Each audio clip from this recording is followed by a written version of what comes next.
Hello friends, ఎలా ఉన్నారు? ఈరోజు మనం బావ్ అనే షార్ట్ మూవీ స్టోరీ గురించి తెలుసుకుందాం. ఈ మూవీ స్టార్టింగ్లో మనకి ఒక చైనీస్ కపుల్ని చూపిస్తారు. వీళ్ళు రీసెంట్గానే కెనడాకి షిఫ్ట్ అవుతారు. యాక్చువల్గా ఈ కపుల్లో ఉన్న వ్యక్తి తన జాబ్ కోసం అని చెప్పి తన భార్యతో కలిసి కెనడాకి వస్తాడు. వీళ్ళు సొంత దేశాన్ని వదిలేసి వేరే దేశానికి రావడంతో చాలా అప్సెట్గా ఉంటారు. అలాగే వీళ్ళు కెనడాలో సెటిల్ అవ్వడానికి చాలా ఇబ్బందులు పడుతూ ఉంటారు. ఈ కపుల్లో ఉన్న వ్యక్తి డైలీ జాబ్కి వెళ్తూ ఉంటే ఆ లేడీ మాత్రం ఇంట్లో పనులను చేస్తూ ఉంటుంది. వన్ డే ఈ లేడీ తన హస్బెండ్ కోసం మోమోస్ని ప్రిపేర్ చేస్తుంది.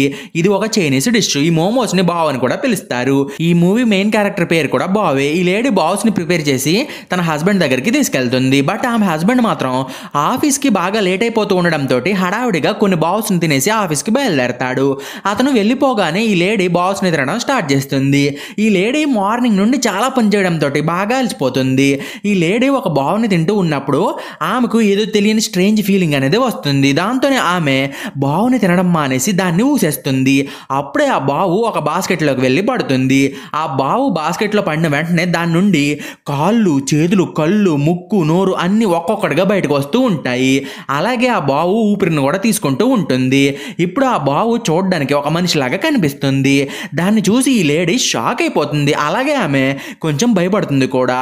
ఫస్ట్ ఆ బావు ఒక చిన్న పిల్లాడిలాగా గట్టిగా ఏడుస్తుంది. కానీ కొంచెం సేపటి తర్వాత ఆ బావు ఈ లేడీని చూసి ఆమె తన అమ్మ అని అనుకుని చాలా హ్యాపీగా ఫీల్ అవుతుంది. అలాగే ఆ బావు ఆ లేడీ చేతుల్లోకి వెళ్ళి ఆడుకుంటూ ఉంటుంది. అప్పుడే ఈ లేడీ బావుని తన మొహం పైన పెట్టుకుని దాన్ని చాలా ప్రేమతోటి మొహం పైన రబ్ చేసుకుంటుంది. ఇప్పుడు వీళ్ళిద్దరూ చూడడానికి సొంత అమ్మ కొడుకులు అన్నట్లు కనిపిస్తారు. యాక్చువల్గా ఈ లేడీకి పిల్లలు ఉండరు. దాంతోనే ఆమె ఈ బావుని తన సొంత కొడుకులాగా ట్రీట్ చేయాలని డిసైడ్ అవుతుంది. ఇప్పుడు ఈ లేడీ ఒక అమ్మ తన కొడుకుని ఏ విధంగా చూసుకుంటుందో అదే విధంగా బావుని చాలా కేరింగ్ తోటి చూసుకుంటుంది. బావు కూడా ఈ లేడీ తోటి టైంని స్పెండ్ చేస్తూ ఆమెతో కలిసి ఆడుకుంటూ చాలా అంటే చాలా హ్యాపీగా ఉంటుంది. ఈ లేడీ బావుకి తిండి పెట్టి అతను పెరిగాడా లేడా అని చెప్పి ఎప్పటికప్పుడు అతని హైట్ని చెక్ చేస్తూ ఉంటుంది. దాంతోపాటు ఈ లేడీ తను ఎక్కడికి వెళ్ళినా సరే తనతో పాటు బావును కూడా తీసుకెళ్తూ ఉంటుంది. ఈమె అసలు బావుని ఒంటరిగా ఉంచకూడదని చెప్పి అనుకుంటుంది. వన్ డే ఈ లేడీ మార్కెట్కి వెళ్ళాలని అనుకుంటుంది. అప్పుడే ఆమె బావుతో కలిసి బస్సు ఎక్కి ఒక బేకరీ షాప్కి వెళ్తుంది. వీళ్ళు బస్సులో ట్రావెల్ చేస్తూ ఉన్నప్పుడు కొన్ని కేక్స్ను కూడా తింటారు. నెక్స్ట్ వీళ్ళు బేకరీకి వెళ్ళగానే బావు ఆ బేకరీ షాప్ లోపల చాలా అల్లరి చేసేస్తాడు. అతను అల్లరిని చూసి ఈ లేడీకి పట్టలేనంత ఆనందం వచ్చేస్తుంది. ఇప్పుడు బావు ఈ లేడీ తోటి బాగా క్లోజ్ అయ్యి ఒక మంచి అటాచ్మెంట్ని డెవలప్ చేసుకుంటుంది. బావు పెరిగే కొద్దీ లేడీ బావుని తలుచుకుని కొంచెం టెన్షన్ అవుతుంది. ఎందుకంటే బావు మైదా పిండితోటి తయారు చేయబడ్డాడు కదా, దానివల్ల అతను చాలా వీక్గా ఉంటాడు. బావు నడుస్తూ నడుస్తూ కింద పడిపోతాడు, అప్పుడప్పుడు మెల్ట్ అయిపోతూ ఉంటాడు. అలాగే బావుకి ఏదైనా తగిలితే అతని షేప్ కూడా పూర్తిగా చేంజ్ అయిపోతూ ఉంటుంది. ఇలా జరిగిన ప్రతిసారి కూడా ఈ లేడీ అతని షేప్ని సరిచేసి అతన్ని చాలా కేరింగ్ తోటి చూసుకుంటుంది. ఇలా చాలా సార్లు జరుగుతూ ఉండడంతోనే ఈ లేడీ బావుకి ఏం జరుగుతుందో అని చెప్పి చాలా భయపడిపోతూ ఉంటుంది. దాంతో ఆమె బావుని వర్కౌట్ చేయించడానికి బయటికి తీసుకెళ్తుంది. ఒకవేళ బావు ఎక్సర్సైజ్ అండ్ యోగా చేస్తే అతను ఫిట్గా మారుతాడని ఆమె అనుకుంటుంది. వన్ డే బావు అండ్ ఈ లేడీ యోగా చేస్తూ ఉన్నప్పుడు ఇద్దరు పిల్లలు ఫుట్బాల్ని ఆడడం కోసం అక్కడికి వస్తారు. వాళ్ళని చూసి బావు కూడా ఫుట్బాల్ ఆడదామని చెప్పి వాళ్ళ దగ్గరికి వెళ్తుంది. కానీ బావు ఫుట్బాల్ని కిక్ చేసినప్పుడు దాని షేపు మొత్తం మారిపోతుంది. అది చూసి ఈ లేడీ చాలా భయపడిపోతుంది. నెక్స్ట్ ఒక కుక్క వచ్చి బావుని పట్టుకుని పారిపోతుంది. అది చూసి ఈ లేడీ ఆ కుక్కని ఫాలో అయ్యి బావుని ఇంటికి తీసుకెళ్లిపోతుంది. నెక్స్ట్ ఆమె బావుని తన చేతుల్లోకి తీసుకుని దాని షేప్ని ఫిక్స్ చేస్తుంది. అప్పటి నుండి ఈ లేడీ బావుని వదలకుండా తన దగ్గరే ఉంచుకుంటుంది. కానీ బావు మాత్రం నేను ఆ పిల్లలతో కలిసి ఫుట్బాల్ ఆడతా అని చెప్పి మారం చేస్తూ ఉంటాడు. బట్ ఈ లేడీ మాత్రం ఆ పిల్లలతో బావు ఆడుకోవడానికి పర్మిషన్ అనేది ఇవ్వదు. ఈ లేడీ బావుని ఫిక్స్ చేసిన తర్వాత అతనికి ఒక కళ్ళజోడిని పెట్టి అతన్ని తనతో పాటు ఒక ట్రైన్లో తీసుకెళ్తూ ఉంటుంది. ఈ లేడీ బావుని ఆడుకోనివ్వకపోవడంతో బావుకి ఆమె పైన బాగా కోపం వచ్చి ఆమెతో మాట్లాడకుండా ఆమె పక్క సీట్లోనే కూర్చుని ఉంటాడు. అలాగే అతను తన మొహాన్ని పక్కకి తిప్పేసుకుంటాడు. ఈ ఇన్సిడెంట్ తర్వాత బావు ఈ లేడీ తోటి మాట్లాడడం మానేస్తాడు. బావు ప్రతిరోజు ఆడుకోవడానికి బయటకు వెళ్తానని తన అమ్మని అడుగుతాడు. బట్ ఈ లేడీ మాత్రం బావుని బయటికి పంపించకుండా అతని ఇంట్లోనే ఉంచేస్తుంది. బట్ స్టిల్ బావు ఈ లేడీకి తెలియకుండా సీక్రెట్గా ఫుట్బాల్ ఫ్రెండ్స్ తోటి కలిసి బయటికి వెళ్ళిపోతూ ఉంటాడు. ఈ లేడీ బావు ఇంట్లో కనబడిపోయేసరికి అతని కోసం ఇల్లు మొత్తం సెర్చ్ చేసేస్తూ ఉంటుంది. అలాగే బావు ఇంటికి ఎప్పుడు తిరిగి వస్తాడని చెప్పి అతని కోసం గంటల కొద్దీ వెయిట్ చేస్తూ ఉంటుంది. బట్ బావు మాత్రం చాలా కేర్లెస్గా మారిపోతాడు.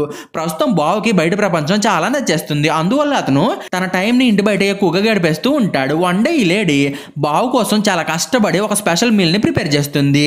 ఈ లేడీ వంటని ప్రిపేర్ చేయడానికి చాలా టైంని స్పెండ్ చేసి చాలా రుచికరమైన వంటని రెడీ చేస్తుంది. ఆ వంటని చూసిన వాళ్ళు ఎవరైనా సరే దాన్ని లొట్టలు వేసుకుని మరీ తినేస్తారు.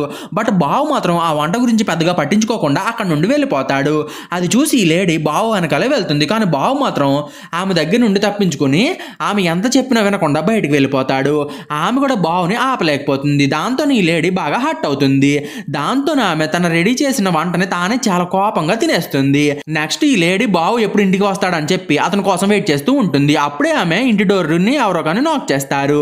అది విని ఈ లేడీ డోర్ని ఓపెన్ చేస్తుంది. బయట బావు చీకట్లో నిలబడి ఉంటాడు. అలాగే అతను ఏదో గొప్ప పని చేసినట్టుగా ప్రౌడ్గా నిలబడి ఉంటాడు. అలాగే బావు తనతో పాటు ఒక అమ్మాయిని కూడా ఇంటికి తీసుకొస్తాడు.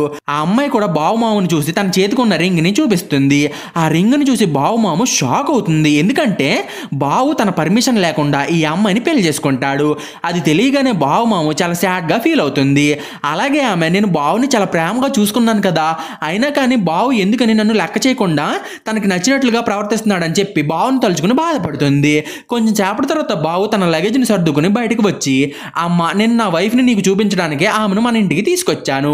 ఇప్పుడు నేను ఈ ఇంటి నుండి వెళ్ళిపోతున్నానని చెప్పి తన వైఫ్ని తీసుకుని ఆ ఇంట్లో నుండి వెళ్ళిపోతూ ఉంటాడు. అది చూసి బావు మామకి బావు పైన చాలా కోపం వచ్చేస్తుంది. దాంతో ఆమె ఇంటి డోర్ని మూసేసి బావు నువ్వు ఏం చేస్తున్నావో నీకేమైనా అర్థమవుతుందా? నేను నిన్ను ఎంత ప్రేమగా చూసుకున్నాను, అయినా నువ్వు నన్ను వదిలేసి ఎలా వెళ్ళిపోతావు? నీకు అసలు విశ్వాసం అనేది లేదా అని చెప్పి అతన్ని ఆపడానికి ట్రై చేస్తుంది. బట్ బావు మాత్రం ఆ మాటలను పట్టించుకోకుండా అక్కడ నుండి వెళ్ళిపోవడానికి ట్రై చేస్తాడు. అప్పుడే ఈ లేడీకి ఎక్కడో కాలి బావుని పట్టుకుని నోట్లో వేసుకుని తినేస్తుంది. ఆమె బావుని తినేసిన తర్వాత తను చేసిన పనిని తలుచుకుని చాలా బాధపడుతుంది. ఈమె బావుని ఒక మోముని తిన్నట్టు తినేసినా కూడా ఆమె తన కొడుకులాగా చూసుకుంటున్న వాడిని కోల్పోతుంది. ఇది జరిగిన తర్వాత ఈ లేడీ బావుని తలుచుకుంటూ అతను తిరిగి రాడని తెలిసినా కూడా చాలా బాధపడుతూ ఉంటుంది. అలాగే తన రూమ్లోకి వెళ్ళి లైట్స్ అన్ని ఆర్పేసి సైలెంట్గా పడుకుని ఏడుస్తుంది.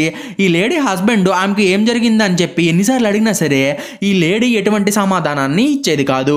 వన్ డే ఈ లేడీ పడుకుని ఉన్నప్పుడు ఆమెకు బావు నీడ గోడ పైన కనిపిస్తుంది. దాన్ని చూసి ఈ లేడీ పైకి లేచి ఆ నీడని చూసి సర్ప్రైజ్ అయిపోతుంది. తర్వాత ఆమె తన కళ్ళను తుడుచుకుని డోర్ వైపు చూస్తుంది. అప్పుడే ఆమె ముందుకి ఒక వ్యక్తి వచ్చి నిలబడతాడు. ఇతని మొహం చూడడానికి ఎగ్జాక్ట్గా బావులాగే ఉంటుంది. ఇక్కడే మనకి ఈ వ్యక్తి ఈ లేడీ సొంత కొడుకు అనే విషయం గురించి తెలుస్తుంది. యాక్చువల్గా ఈ వ్యక్తి చాలా సంవత్సరాల క్రితం తన పేరెంట్స్ని వదిలేసి వెళ్ళిపోతాడు. ఇప్పుడు ఈ వ్యక్తి తను చేసిన తప్పుని రియలైజ్ అయ్యి తన పేరెంట్స్ని క్షమాపణ అడగడానికి తన పేరెంట్స్ దగ్గరికి వస్తాడు. ప్రస్తుతం ఈ వ్యక్తి తన మామ్ రూమ్లోకి వెళ్ళి తనని క్షమించమని తన మామ్ని బ్రతిమలాడి అదే రూమ్లో కూర్చుని ఉంటాడు. కానీ ఆ లేడీ మాత్రం మనోడితోటి అసలు మాట్లాడాలని అనుకోదు. దాంతోనే ఆమె అతన్ని అసలు పట్టించుకోకుండా బెడ్ పైన పడుకుని తన మొహం పక్కకి తిప్పేస్తుంది. ఇక్కడే మనకి బావు కేవలం ఈ లేడీ ఇమాజినేషన్ మాత్రమే అనే విషయం గురించి తెలుస్తుంది. అంటే బావు చేసినట్టుగానే తన కొడుకు కూడా చేసి తను ప్రేమించిన అమ్మాయితోటి వెళ్ళిపోయాడు అనమాట. అప్పటి నుండి ఈ లేడీ తన కొడుకు గురించే తలుచుకుని చాలా సాడ్గా తన లైఫ్ని గడిపేది. అలా ఆమె తన ఇమాజినేషన్లో తన కొడుకు చేసిన పనిని బావు రూపంలో చూసుకుంది అనమాట. నెక్స్ట్ ఈ లేడీ కొడుకు ఒక బాక్స్ని తన మామ్ పక్కన పెడతాడు. అందులో ఈ లేడీ ఫేవరెట్ డిష్ అనేది ఉంటుంది. ఇదే డిష్ని ఈ లేడీ ట్రైన్లో వెళ్తూ ఉన్నప్పుడు బావుకి పెట్టడానికి ట్రై చేస్తుంది. కానీ అప్పుడు బావు దాన్ని తినడు. అంటే ఈమె కొడుకు కూడా ట్రైన్లో వెళ్ళినప్పుడు దీన్ని తినలేదన్నమాట. ఇప్పుడు ఈ లేడీ కొడుకు అమ్మ నేను నీకోసమే దీన్ని తీసుకుని వచ్చాను, నేను నిన్ను వదిలేసి వెళ్ళిపోవడం చాలా తప్పే, దయచేసి నువ్వు నన్ను క్షమిస్తావా? నేను ఎప్పుడూ కూడా నీతో సరిగ్గా నడుచుకోలేదు, ఇప్పుడు నేను నా తప్పును సరిదిద్దుకోవాలనే అనుకుంటున్నానని తన మామతోటి అంటాడు. అతని మాటలు విని ఈ లేడీ మనసు కరిగిపోతుంది. దాంతో ఆమె తన కొడుకుని క్షమించేసి అతను తీసుకొచ్చిన ఫుడ్ని అతనితో కలిసి తింటుంది. ఇక్కడే వీళ్ళిద్దరూ బాగా ఎమోషనల్ అయిపోతారు. నెక్స్ట్ సీన్లో ఈ లేడీ కొడుకు తన వైఫ్ని కూడా తన పేరెంట్స్ ఇంటికి తీసుకొస్తాడు. ప్రస్తుతం ఈ లేడీ కొడుకు, కోడలు అండ్ ఈమె హస్బెండ్ అందరూ కూడా చాలా హ్యాపీగా తమ టైంని స్పెండ్ చేస్తూ మోమోస్ని రెడీ చేసుకుని తింటూ ఉంటారు.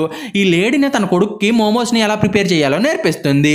ఈ లేడీ హస్బెండ్ తన వైఫ్ సంతోషంగా ఉండడంతో తన కొడుకు మ్యారేజ్ని అప్రూవ్ చేస్తాడు. ఇప్పుడు ఈ ఫ్యామిలీ మొత్తం కూడా చాలా హ్యాపీగా తమ లైఫ్ని లీడ్ చేయడం స్టార్ట్ చేస్తుంది. ఇక్కడితోటి ఈ మూవీ అనేది ఎండ్ అవుతుంది. మీకు ఈ వీడియో నచ్చిందని అనుకుంటున్నాను. ఒకవేళ మీకు కనుక ఈ వీడియో నచ్చితే ఒక లైక్ కొట్టి కామెంట్ చేయండి ప్లీజ్. సో ఈ రోజు కింద ఫ్రెండ్స్ మీకు కనుక ఎక్స్ప్లెనేషన్ నచ్చితే ఛానల్ సబ్స్క్రైబ్ చేసి గంట సింబల్ని ఆన్లో పెట్టుకోండి.